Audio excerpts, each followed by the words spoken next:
This guy here who has 4 Super Bowl championships, Bill Romanowski, joins us now. And hey, Bill, you ain't missing a playoff game for nothing. There's no way. Are you kidding me, Dan? Nothing. I mean, if I needed to strap a 2x4 to my leg, that's what I would do. Not missing anything. Bill, nothing. What's the difference in preparing for the playoffs and preparing for a regular season game? Do you try to stay with what you did and keep your routine, or is there something different that you do to prepare for the postseason games? You know what? You do try to stay the same, but I'll say this, Dan. It seems like, if you're normally doing 10 to 12 hours of film study a week, maybe up it to 14 to 15 hours. It's just that much more important when you get to the playoffs, and the margin of error and the level of detail. Everything is that much more important and that much more intense, to where, there was nothing like it. The first 3 or 4 snaps in a ball game, you're like, oh my God, the hitting, the intensity, and then after a few plays, you kind of, next thing you know, you're just right in it. But there's nothing like it. It's just, I miss it. I wish I could put on a helmet and shoulder pads, and I wish I could play this weekend. I'd give anything. Bill, when you're playing like San Francisco is against Seattle, it's a division opponent. Is it more detailed, like you were just talking, and more of an emphasis on the little things? Because nobody's going to surprise anybody in this game. You pretty much see each other twice a year. You know the routines. Yep. You know what Pete Carroll's trying to do.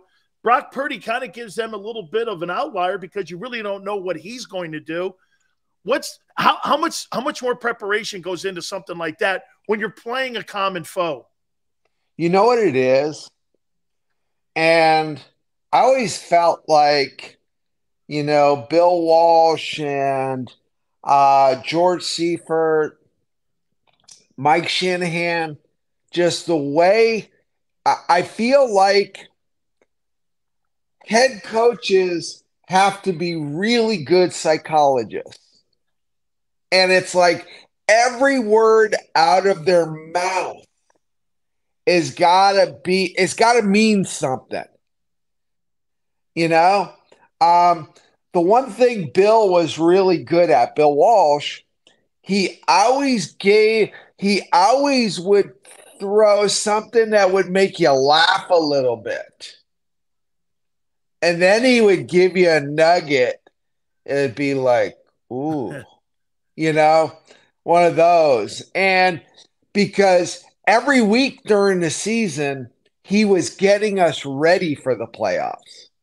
And he would reference it every week, 16-round fight where, hey, I'm taking you out of – you guys are not in pads today because I want you fresher for the playoffs, But the level of detail, the intensity, everything about it, it's second to none. And it's mano, and it's the team that mentally is ready to play. Hey, like you said going into this, everybody's beat up right now on some level. And nobody feels really, really good.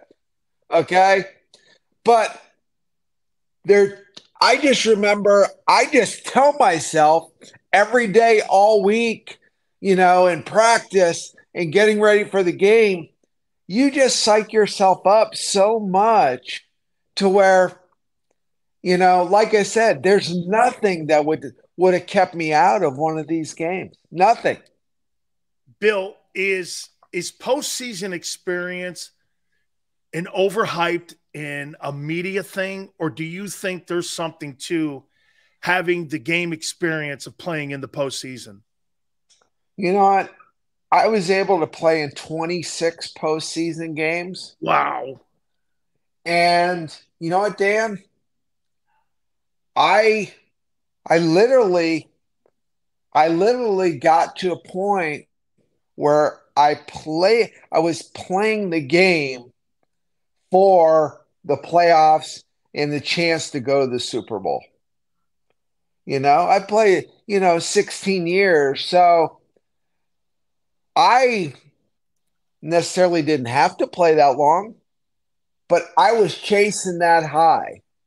And I was chasing that Super Bowl high.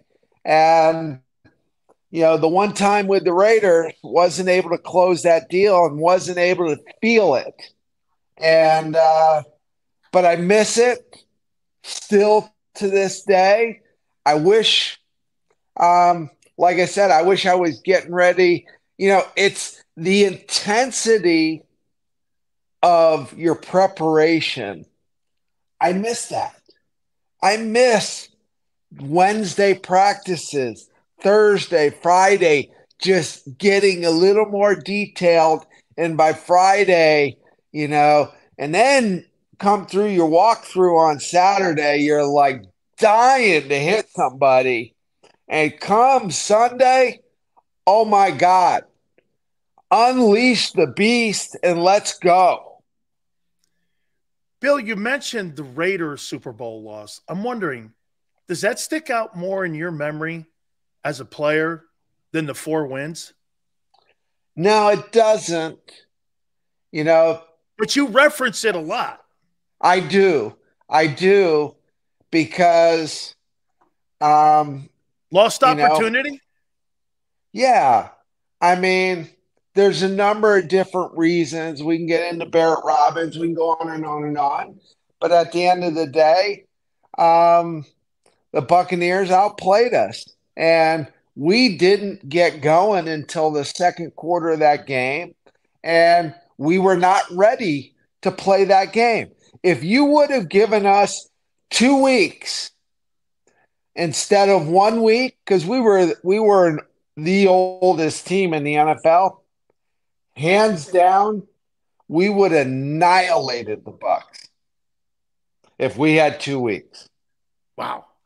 Bill, let me take you into the Eagles. And have you been impressed with what they've been able to do with such a young quarterback? And I mean, they had 70 sacks this year, which is they almost broke the Bears record, the 85 Bears record for most sacks, which is incredible. Tom Thayer, who you and I played against, actually saw a lot of comparisons between that 85 Bears team because they're pretty complete, the Eagles. Give me your thoughts on the Eagles, on what you see. Are they the favorite? I was literally just going to say to you, I don't see any weaknesses.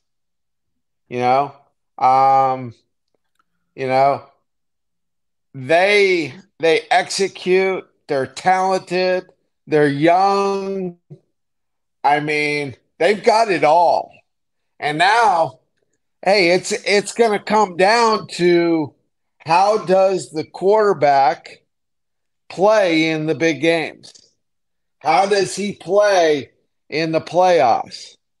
And do they do what they've done all season long? Do they answer? Are they peaking at the right time? Because I feel like San Francisco, I feel like they're peaking. You think they're better than the Eagles right now today? I think they're better defensively. I know, Eagles had a lot of sacks, but I just think across the board, I would take the 49ers defense over the Eagles. Bill, I heard you. I saw you on a show. You're very disappointed in the direction of the Raiders and what they've done. Derek Carr now, you could tell he's very disappointed that he's no longer a Raider. Just give me your thoughts why you're so disappointed with what's been the direction of that franchise. You know what? at the end of the day, I love the Raiders. I loved my time there. I love Mark Davis. I loved Al Davis. I want to see the franchise back on top. I will say this. I think they're going in the right direction. I Okay. do believe Josh McDaniels is a good football coach.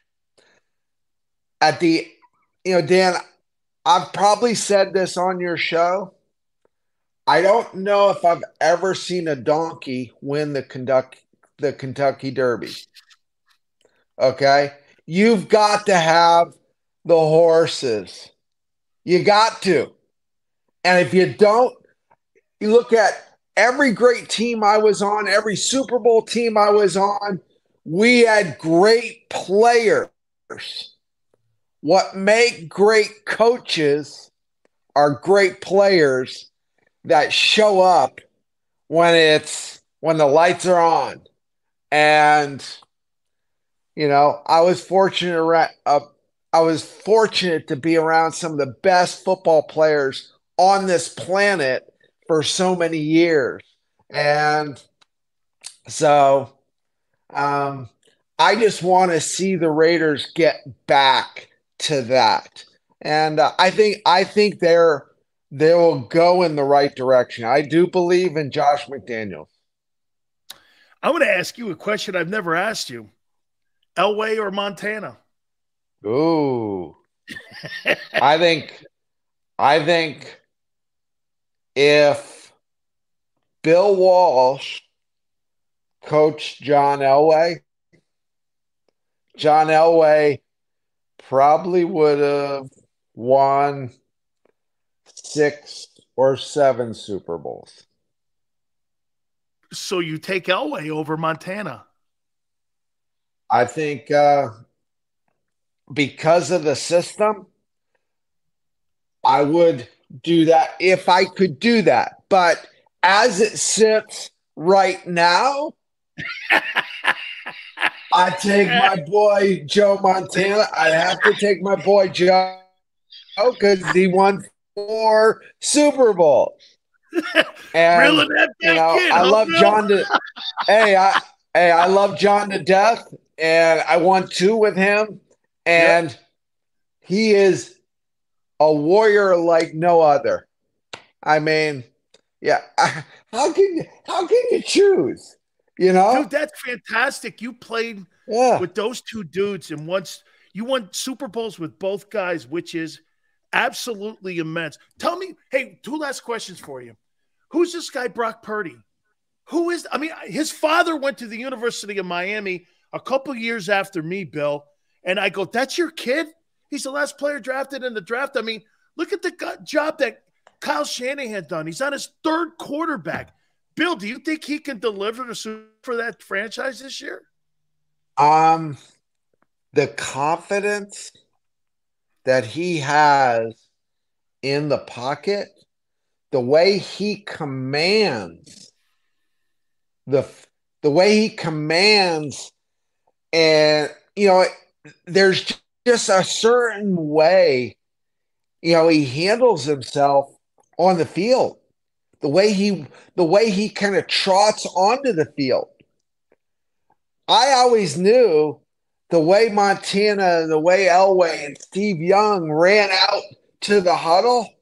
I'm like, all we got to do is hold them to 3 touchdowns, and we'll get 4 or 5 touchdowns.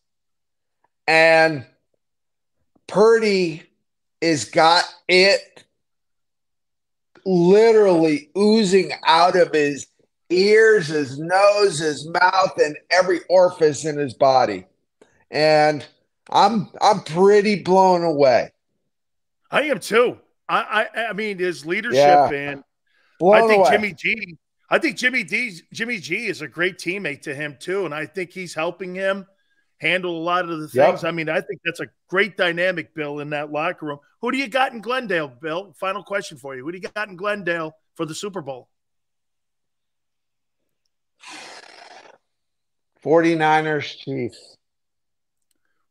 Oh, 49ers. Chiefs. Who do you got winning that? 49ers. Brock Purdy wins the Super Bowl.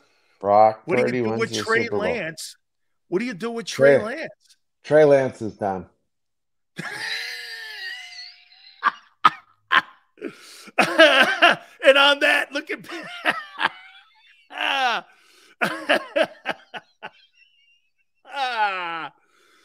boy, that's a way to drop the. Hey, hang on, good. Bring him back. It's a Brady. Call this a Brady moment. Call it whatever you want to call it.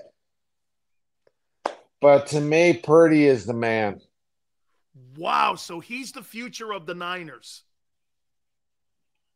Yes. Okay. Hey, Bill, thank you so much, dude. You've been spectacular, as always, my friend. Thank you so much, Bill. You got it, Dan. Take care. I love Bill Romanowski. Don't forget, too, Nutrition 53. His great company, too. So, yeah, let's take a time out. Wow. I thought that was kind of like a mic drop, right? Trey Lance, he's done.